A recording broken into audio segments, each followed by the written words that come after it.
right, so now we're going to do a word problem of a linear sort of situation, and we're going to try and talk about what the things mean in context. But again, we have a linear situation. So once he gets going, LeVar rides his bicycle to school at a steady rate, which is how we know it's linear, because you have a constant rate of change. After 3 minutes, he's 2.5 kilometers from school. 3 minutes later, he is 1.8 kilometers from school. Find a linear formula for the distance from school y that LeVar is after x minutes. So we've been working on point slope form of lines, and that is probably going to be our easiest thing. So one job you have right now is to come up with your points. They really did give us 2 points. If we are thinking about a graph for this, x is usually our time, and then y is going to be our distance. In this case, it's distance from school. So at 3 minutes, so my time, or my x-coordinate is 3, is 2.5 kilometers from school. That's my y. And then I have a second point 3 minutes later, so that would be at 6 minutes. His y, or his distance from school, is 1.8.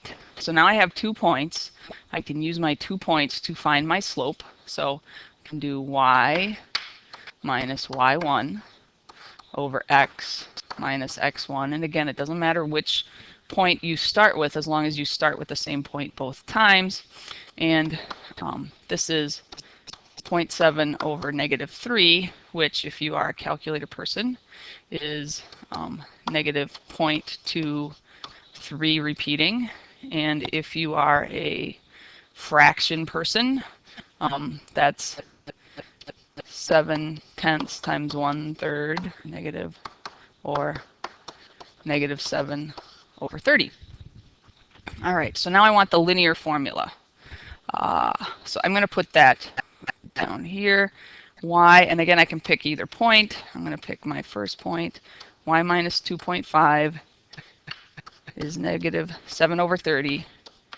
X minus my x1, which is 3. And again, if you are a decimal person, a calculator person, you can use the negative 2.3 or negative 0.23, but keep that repeating because you want to use your exact answer later, especially if you are predicting and using it to calculate other things. Okay, so part B, slope of the line right here. And interpret the meaning of the slope in the context and give units. So whenever you're trying to do units here, we're saying, what does y represent? So my slope is my y over x, and my y was my distance. So I have kilometers, and my x was my time, and in this case I was measuring time in minutes. So my units are kilometers per minute. So my slope is negative 7/30 or negative 0.23. Interpret the meaning of the slope in the context. So what's happening is this is his rate of change. LeVar's in his distance from school. That's what, it's the rate of change of that is decreasing, because that's the negative part, at a rate of 7 over 30, or 0.23 repeating kilometers per minute. Basically, he's going at a speed of 0.23 kilometers per minute. In real words, you can always write sort of the very technical, this quantity, which is his distance from school, is decreasing at a rate of, or increasing at a rate of, but really his speed is 0.23 repeating kilometers per minute. The negative means that he is getting closer to school. His distance from school is decreasing. All right.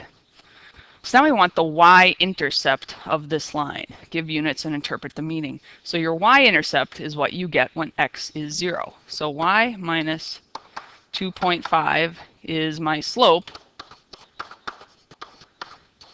And in this case, I want x to be 0. What was my equation? Y minus 2.5 is negative 7/30 is x minus 3. Okay, so 0 minus 3. So I'm going to get y is negative 7 over 30 times negative 3, and I'm going to add my 2.5 over, and this is going to give me a 10 on the bottom. So I have, again, and the negative times the negative is going to give me a positive. So, and you can do it out too. You can say negative 7 over 30 times negative 3, right? And then I could add my 2.5. And there's my answer, which is 3.2.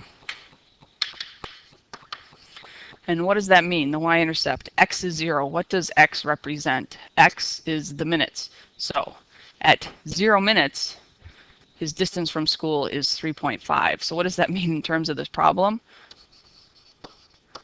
It means that LeVar's house or apartment is 3.2 kilometers from school. At time 0, when he started, he was 3.2 kilometers from school. Who knows? Maybe he was having a sleepover and he was at a friend's. But anyway, in this situation, he started 3.2 kilometers away from school. So then we're going to look for the x-intercept.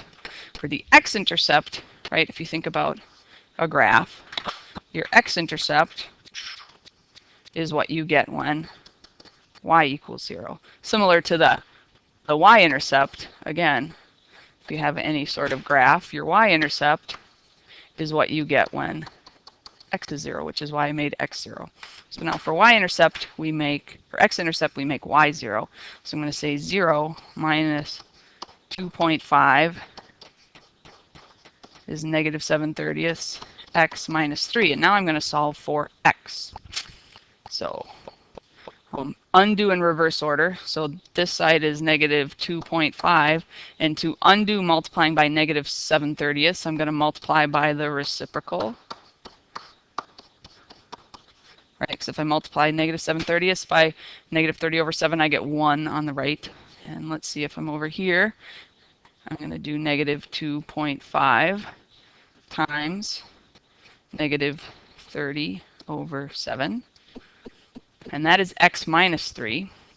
So then I'm going to add 3 to get my final answer, which is going to be x equals 13 point, oops, what was it? Where did it go?